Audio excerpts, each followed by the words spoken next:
प्रदेश भर में सावन के दूसरे सोमवार को लेकर श्रद्धालुओं में दिखा गजब का उत्साह। रात से ही शिवालयों के बाहर लगी कतारें, सुरक्षा के पुख्ता इंतजाम। देहरादून के रजिस्ट्री कार्यालय में अभिलेखों में की गई जालसाजी की जांच करेगी एसआईटी की टीम। मुख्यमंत्री पुष्कर सिंह धामी ने दिए जांच के आदेश। पंच केदार में से एक प्रभु मध्य महेश्वर को लेकर सीएम धामी ने किया ट्वीट। कहा, प्रभु की कृपा आप सभी पर बनी रहे, ऐसी देवाधिदेव महादेव से कामना है। बीकेटीसी ने केदारनाथ मंदिर में मोबाइल ले जाने पर लगाया प्रतिबंध। फोटोग्राफी और वीडियोग्राफी पर लगाई रोक। मोबाइल का इस्तेमाल करने पर होगी कार्रवाई। उत्तराखंड में आज और कल भारी बारिश का अलर्ट। मौसम विभाग ने पूरे राज्य में जारी किया अलर्ट। दून, हरिद्वार, टिहरी, पौड़ी, चमोली में भारी बारिश की संभावना। और पहाड़ मैदान के लिए भारी पड़ सकते हैं अगले 4 दिन। देश के अधिकतम पहाड़ी और मैदानी राज्यों में 4 दिन अत्यधिक भारी बारिश का अलर्ट जारी। आप देख रहे हैं के न्यूज़, खबरों का सारथी।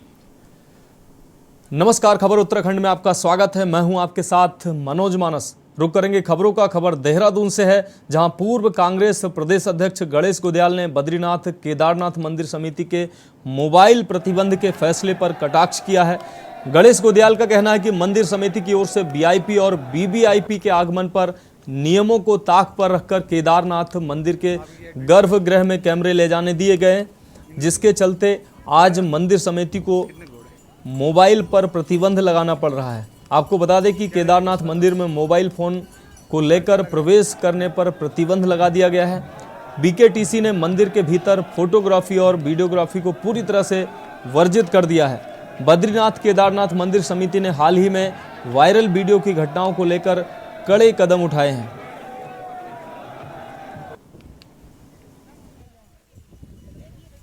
देखिए, आप जानते हैं कि विगत कुछ दिनों से सोशल मीडिया पर कुछ वीडियो रील्स वगैरह वायरल्स हो रही थी, जिनसे जो श्रद्धालु हैं, तीर्थयात्री हैं, धर्म प्रेमी हैं, उनकी भावनाएं आहत हो रही थी और वो गरिमाओं के विपरीत उनको माना जा रहा था।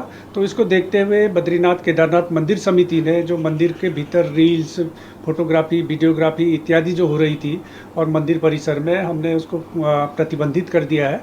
और उसके लिए तमाम स्थानों पर वहाँ साइन बोर्ड लगाए गए हैं कि और चेतावनी दी गई है कि अगर कोई वहाँ पर वीडियोग्राफी, फोटोग्राफी इत्यादि करता है तो उसके विरुद्ध हम विधिक कार्रवाई करेंगे। वीआईपी लोगों को छूट दी तभी तो ये हाल हुए। मंदिर समिति में ये पहले से नियम था कि गर्भगृह में, केदारनाथ में, श्री बद्रीनाथ जी में गर्भगृह में कोई व्यक्ति जाकर रिकॉर्डिंग नहीं कर सकता, फोटोग्राफी नहीं कर सकता, वीडियोग्राफी नहीं कर सकता। लेकिन बड़े लोग आए, बड़े लोगों के ताम झाम के साथ कैमरे अंदर गए। उसके बाद वहाँ के पदाधिकारियों ने भी अपनी अपनी फ़ोटो खिंचाकर बाहर भेजी और आम लोगों के लिए खुल गया। जब बड़े लोग, जवाबदेह लोग ऐसे काम करते हैं तो आम लोग उसका अनुसरण करते हैं। लेकिन आज जब उन्होंने दोबारा वहाँ पर ये लगा दिया है कि अंदर फोटोग्राफी वर्जित है, तो मैं समझता हूँ वो अपनी भूल को महसूस कर चुके हैं। उन्होंने भूल स्वीकार कर ली है, उस भूल को सुधार दिया है। और जब भूल को सुधार दिया जाए तो उन्हें वो माफ़ी के हकदार हैं, उन्हें माफ़ किया जाना चाहिए। लेकिन इतना बता दूँ कि उनको ये बात याद रखनी चाहिए कि जब कभी कोई वीआईपी, कोई नेता आए तो उस समय तक ये बोर्ड वहाँ पर रहे कि अंदर फोटोग्राफी वर्जित है।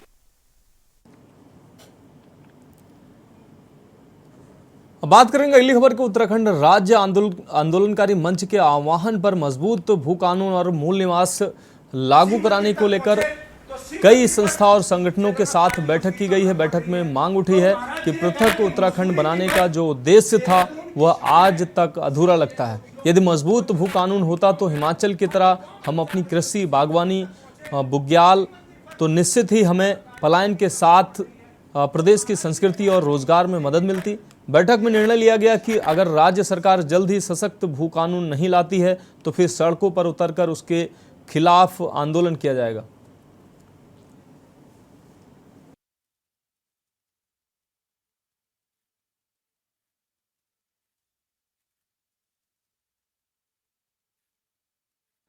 लगातार राज्य हितों को लेकर संघर्षरत रहा है, और चाहे राज्य आंदोलनकारियों के हितों की बात हो या राज्य आंदोलन से राज्य हित के लिए जुड़ी बात हो, इतनी शहादत देने के बाद भी जिस प्रकार से जो आज जो वर्तमान स्थिति राज्य की है, तमाम हमारे प्रदेश की भूमि लुटती चली जा रही है। हमारा मूल निवास हमसे चिंता चला गया है, राजधानी अभी हमें तक नहीं मिली है, लोकायुक्त हमें अभी तक नहीं मिला है। लेकिन आज जिस प्रकार से राज्य अनुकारी मंच ने तमाम संगठन और संस्थाओं के साथ जिन लोगों ने इस राज्य के लिए अपना जो है संघर्ष में योगदान दिया था, उनके साथ बैठ के जो है इस भू कानून, मजबूत भू कानून और मूल निवास के लिए हम लोगों ने बैठक करी है।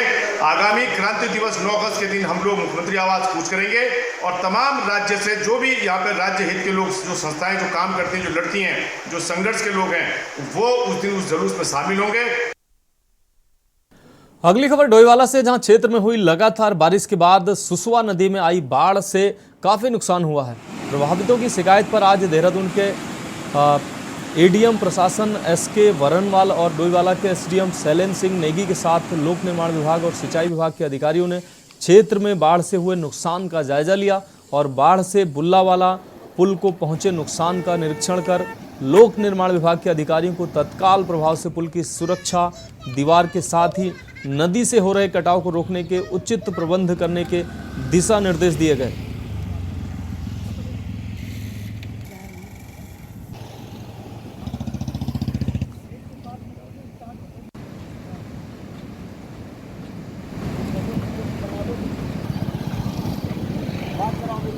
और आज जो है इसी क्रम में हमारे खनन विभाग, अधिशासी अभियंता जो पीडब्ल्यूडी, सिंचाई और फॉरेस्ट, राजस्व विभाग सभी यहाँ पर उपस्थित हुए और ये पाया गया कि जो यहाँ पर उस जगह पर दीवार थी वो पूरी तरह नहीं लगाई गई थी और उसका जो है इनको बता रहे हैं कि मिटिगेशन करने का पैसा इन्होंने मांगा हुआ है और अभी तात्कालिक तौर पर उसका सुरक्षात्मक उपाय कर रहे हैं, उसको और मजबूती से बना दिया जाए। ये एक्शन को डीएम मैम की तरफ से निर्देश दिए गए हैं ताकि जो है आगे कोई खतरा ना हो।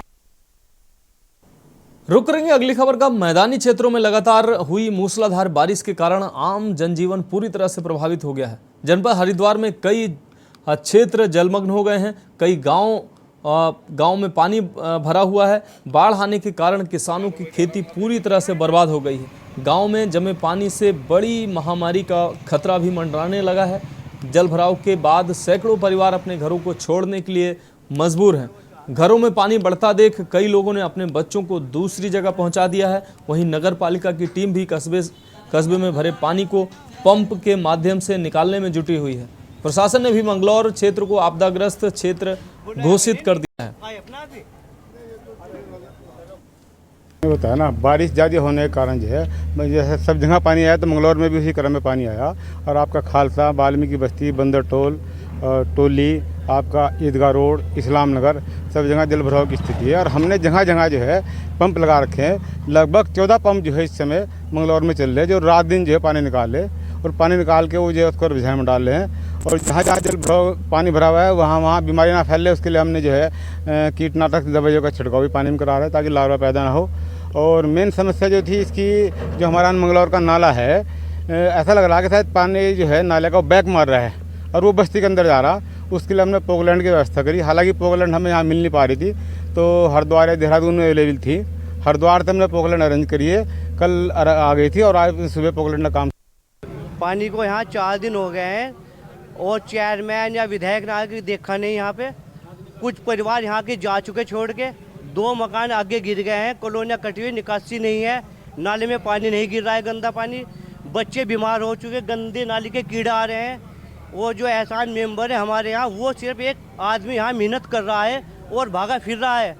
उन्हें पंपिंग सेट लगाए हैं किया था, उसमें हमारे यहाँ पे 9 एरिया हमने आइडेंटिफाई किए थे। उन एरिया की हमने जो जनमानस हैं, कितने लोग हैं, बच्चे इवन मतलब 0 से 2 साल के कितने बच्चे हैं, गर्भवती कितनी हैं, और अगर 60 साल से ज़्यादा उम्र के, उनका पूरा डाटाबेस हमने तैयार किया। उसके बाद में हमने उसको प्लानिंग किया है कि इन एरिया में अब उनको कैंप लगाएंगे। कुछ एरिया है जैसे अपना इस्लाम नगर हो गया या उधर के, जैसे मैंने कल भी विज़िट की थी, तो वहाँ का पानी उतर चुका है और कल तो हमने वहाँ पे सबसे बात भी करी, तो वहाँ भी ऐसा कोई इशू नहीं। फिर भी हमारे एएनएम आशाएं लगी हुई हैं, जहाँ ज़रूरत होगी हम कैंप लगाएंगे और आज कम से कम 8-10 जगह हम कैंप लगा रहे हैं। अगली खबर हरिद्वार से, जहां मौसम विभाग द्वारा बारिश के रेड अलर्ट के बाद उत्तराखंड में हुई भारी बारिश से हरिद्वार के मैदानी क्षेत्रों में बाढ़ की स्थिति बन गई है, जिसके बाद हरिद्वार के लक्सर और खानपुर के हालात देखने खुद मुख्यमंत्री पुष्कर सिंह धामी को क्षेत्र का दौरा करना पड़ा, जिसके बाद सांसद रमेश पोखरियाल निशंक सहित कई स्थानीय नेताओं ने बाढ़ क्षेत्र का दौरा किया। उत्तराखंड के पूर्व मुख्यमंत्री हरीश रावत ने एक दिन पूर्व बाढ़ क्षेत्र के पीड़ितों के लिए राहत पैकेज की मांग को लेकर जल तप किया, तो आज उन्होंने सरकार से मांग की। उन्होंने जिले के प्रभारी मंत्री सतपाल महाराज के बाढ़ के हालातों में भी हरिद्वार न आने पर नाराजगी जताते हुए मुख्यमंत्री को पत्र लिखने की बात कही और कहा कि कांग्रेस अब प्रभारी मंत्री को जिले में बुलाने के लिए मंत्री बुलाओ थाली बजाओ अभियान चलाने जा रही है। वहीं स्ट्रिंग प्रकरण में सीबीआई द्वारा की जा रही जांच को लेकर हरीश रावत ने कहा, इस मामले में अभी जांच चल रही है। ये ट्रिपल इंजन की सरकार ज़रा ज़्यादा भारी हो गई है। मैं लोगों से कहूँगा कि इनका भार कम करिए, ये चल नहीं पा रही है। इनसे पंप ही स्टार्ट नहीं हो रहे और उसको स्टार्ट करने के लिए हम जैसे लोगों को आना पड़ रहा है। कांग्रेस, हरिद्वार कांग्रेस से मेरा आग्रह है, सुझाव है कि मंत्री बुलाओ, थाली बजाओ, अभियान शुरू करें। पिछली जब 14 में आई थी तो हमने 2 जगह तोड़े थे, वहाँ फिर और विस्तारित कर दिए गए हैं। तो 6-7 लोग प्रेमी हैं और उनकी वजह से मध्य हिमालय जो है ना मध्य हरिद्वार सफ़र कर रहा है। और ट्रिपल इंजन की सरकार है, इसीलिए जो है पंप हमारे समय में लगाया हुआ पंप ही उनसे स्टार्ट नहीं हो पा रहा है। ये कानूनी प्रक्रिया है, चलेगी। और बाकी स्टिंग क्या है, क्या उसकी वास्तविकताएं हैं, उसके विषय में मैं अपने पोस्ट में डाल रहा हूँ निरंतर। उत्तराखंड की खबरों में वक्त एक ब्रेक का, जल्द हाजिर होंगे।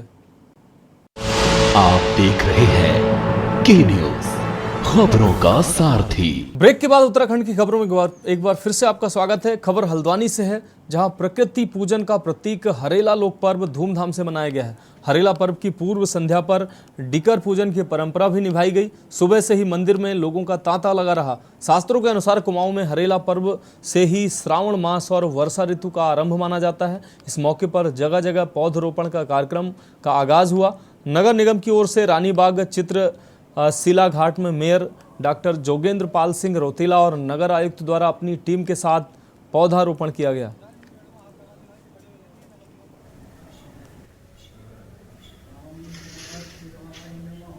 नमस्कार, हरेले की आप सभी को सपरिवार बहुत बहुत बधाइयाँ। जैसा कि उत्तराखंड का ये लोक पर्व है, इसमें बहुत मान्यता इस पर्व की है। इसको लेकर के कोई दंत कथा नहीं है। ये उत्तराखंड का बहुत एक हमारा पर्व है। इसमें मंदिरों में पूजा अर्चना और 11 दिन का हरेला बोया जाता है। पहले दिन तिमल के पत्ते बना करके बीज बोआ करके 11 दिन में तैयार होता है और बंद छापरी में इसको रखा जाता है। उसके बाद जो है अपना आज सुबह से ही मंदिरों में लिपाई पुताई कर करके जो है उसके बाद हरियाला सबको देवताओं को पूजा जाता है। पूजने के बाद सब गाँव वालों को पूज पाठ कर करके वहाँ मंदिर में प्रसाद बनाया जाता है। प्रसाद के बाद सारे गाँव में वितरण किया जाता है। उस हिसाब से हरियाला चलते रहता है। और रहे बात, आज ये सावन का पहला दिन भी है। हम लोगों का जो पहाड़ी मान्यताओं में हिसाब से हमारा जो सावन लगा वो आज सौन एक पैट को निभा, आज से सावन भी लग गया है। सावन का महीना है और हरियाली पर्व के आधार पर यह हरेला मनाया जाता है, जिससे दीर्घायु की कामना हम भगवान से अपनी दीर्घायु सभी लोगों की, सभी विश्व के कल्याण के लिए यहाँ पर कामना करते हैं। यह हरेला पर्व मनाया जाता है और भगवान शंकर का जलाभिषेक आज ही के दिन से प्रारंभ किया जाता है। सर्वप्रथम तो आप सभी को और सभी हल्द्वानी के सम्मानित निवासियों को और इस प्रदेश के निवासियों को हरेले पर्व की बहुत बहुत बधाई। हरेला पर्व हमारी संस्कृति का प्रमुख पर्वों से एक है, जो संदेश देता है कि इस धरा को हरा भरा रखना हमारे सबका कर्तव्य है।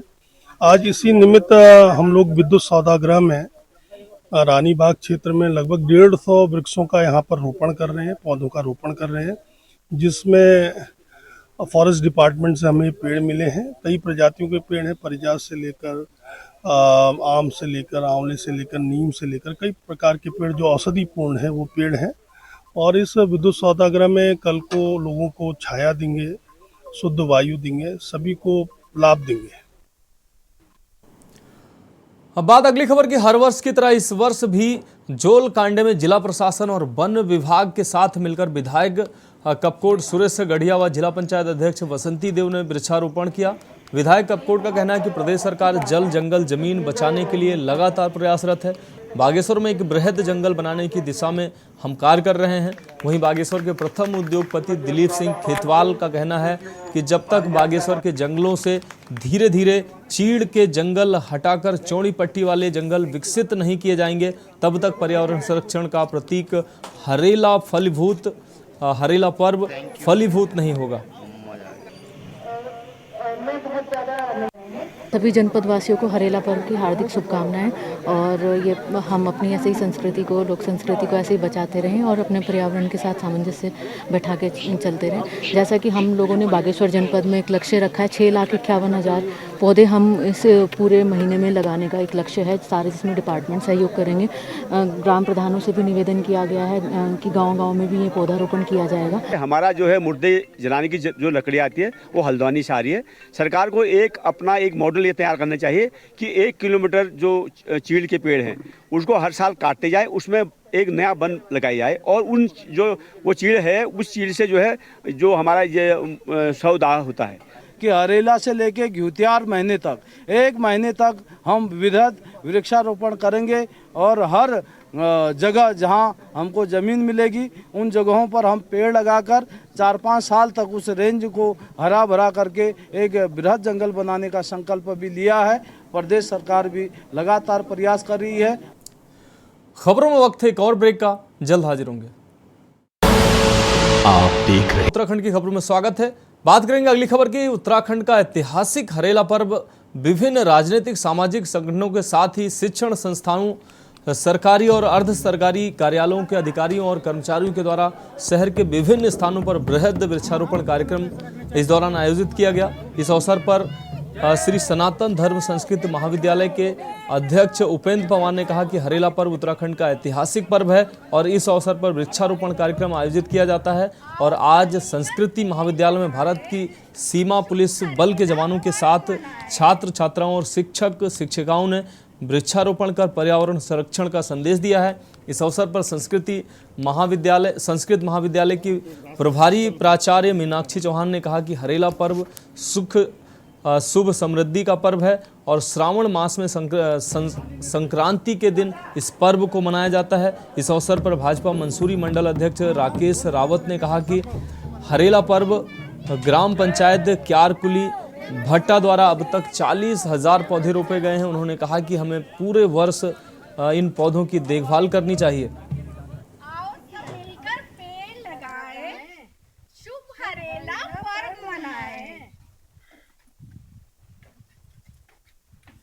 सबसे पहले मैं सभी को हरेला पर्व की बहुत बहुत बधाई और शुभकामनाएं देती हूँ।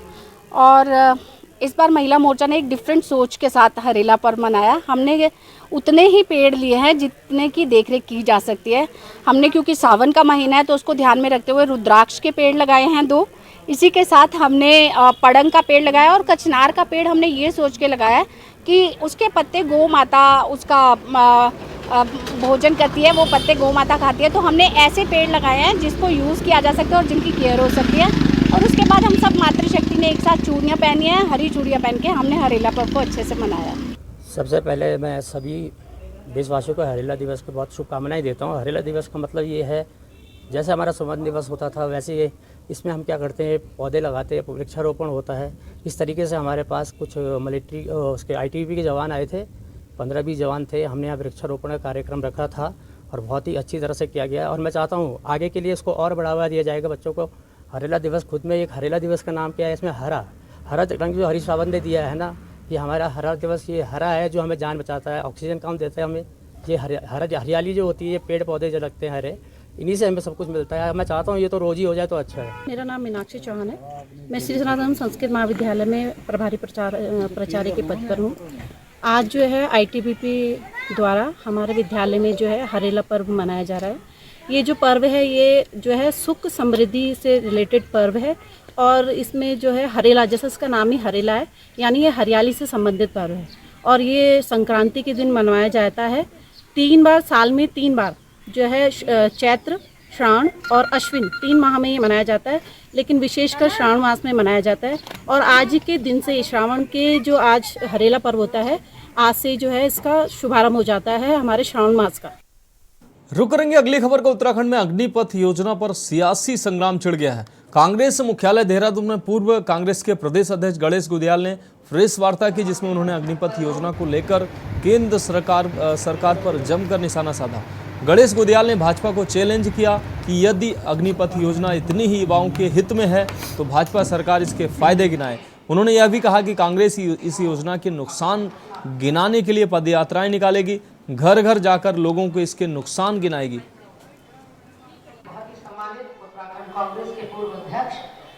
हम तो ये चाहते थे कि भाजपा इसके फायदे गिनाए, आम लोगों को इसके फायदे समझ आए, लेकिन उसके फायदे गिनाने के बजाय वो कांग्रेस के नेताओं को ज़्यादा कोस रहे हैं कि कांग्रेस के नेता युवाओं को बरगलाने का काम कर रहे हैं। हम तो स्पष्ट रूप से कह रहे हैं कि यह योजना युवाओं के अहित में है, युवाओं का बड़ा नुकसान है। जो युवा बरसों से तैयारी कर रहा है रेगुलर फौज में भर्ती होने का, उसको अग्निवीर का झुंझुना थमाकर उसके आशाओं पर कुठाराघात है। भारतीय फौज में भी मैं नहीं समझता कि अग्निवीर योजना से फौज को एक्स्ट्रा स्ट्रेंथ प्राप्त होगी, बल्कि रेगुलर भर्ती से ज़्यादा स्ट्रेंथ प्राप्त होगी। आज़ादी के बाद 60-70 साल कांग्रेस का राज इस देश में रहा है और इस कालखंड में देश को आगे बढ़ाने की दिशा में कांग्रेस ने क्या काम किया। उन्होंने हमेशा देश को लूटने और खसोड़ने का काम किया और देश को अवनति की ओर ले जाने का काम किया। पहली बार आज़ादी के बाद हमारे यशस्वी प्रधानमंत्री माननीय नरेंद्र भाई मोदी जी देश को विश्व शक्ति के रूप में स्थापित करने के लिए काम कर रहे हैं। देश ने विश्व में एक नया कीर्तिमान स्थापित किया है। अगली खबर मंगलौर से है, जहां तेज रफ्तार पिकअप की टक्कर से पिता पुत्र की मौके पर ही मौत हो गई, जबकि बाइक सवार महिला गिरकर गंभीर रूप से घायल हो गई। बता दें कि दंपति अपने 10 वर्षीय बच्चे के साथ बाइक से जा रहे थे। हादसे के दौरान एक अन्य बाइक सवार भी पिकअप से टकराकर घायल हो गया। महिला समेत दोनों घायलों को रुड़की सिविल अस्पताल में भर्ती कराया गया। वहीं हादसे के बाद लोगों की भीड़ जमा होने से भीषण जाम की स्थिति भी बन गई। मौके पर पहुंची पुलिस ने जाम खुलवाया, साथ ही शवों को पोस्टमार्टम के लिए भेज दिया। इधर पिता पुत्र की मौत की जानकारी से परिजनों में कोहराम मच गया। एक्सीडेंट हुआ है इसमें, तो 2 बाइक टकराई है इससे गाड़ी से, पिकअप से। तो इसमें जो है 2 की कैजुअलिटी तो हो चुकी है मौके पे, और बाकी देखते हैं औरों का भी सीरियस है और उसमें हॉस्पिटल जाके देखना पड़ेगा उनकी क्या कंडीशन है। यहाँ से हॉस्पिटल भिजवा दिया गया है और अभी पिकअप में कौन ड्राइवर वगैरह है वो भी निकल गया है यहाँ से, उसका भी तलाश कर लेंगे किस कारण से हुआ। कहने का ये तात्पर्य है कि इस संबंध में मुकदमा जो भी है दर्ज कर लिया जाएगा, फिर आगे इन्वेस्टिगेशन में जो भी पाया जाएगा उस आधार पर कार्रवाई। उत्तराखंड की खबरों में अभी के लिए इतना ही। मुझे दीजिए इजाजत और आगे आप देखिए के न्यूज़ इंडिया का विशेष कार्यक्रम मंथन हमारे प्रधान संपादक दुर्गेन चौहान जी के साथ।